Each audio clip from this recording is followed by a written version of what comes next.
Der Sinn vom Leben, die Frage wird oft gestellt, was ist das Wichtige, das was wirklich zählt? Ist es das Plus, das man hat auf der Bank, oder zum Schauen, dass man gesund ist und nicht krank? Jeder sagt's anders, wenn ich 100 Leib frag, weil jeder was anderes ganz besonders gern mag. Als Kind oder Junge denkst du nicht recht viel nach. Unbeschwertheit, Party feiern und dass ich ganz viel lach. Das sind die Sinne, die bis Mitte 20 wichtig sind. Doch meist auch bei mir fängt dann eine andere Zeitrechnung an.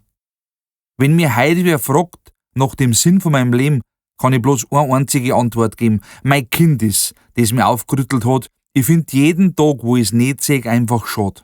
Der erste Blick an mich war es Geschenk, mein Auftrag beschützen. Ab da hab ich nix mehr Meng. Zum Sehen, wie's groß wird, dein eigen Fleisch und Blut. Ich will ein wenig trösten, es wird schon wieder gut.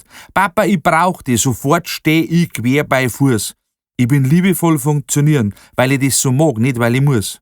Den Lebenssinn, den werd ich haben, bis ich aufgeh.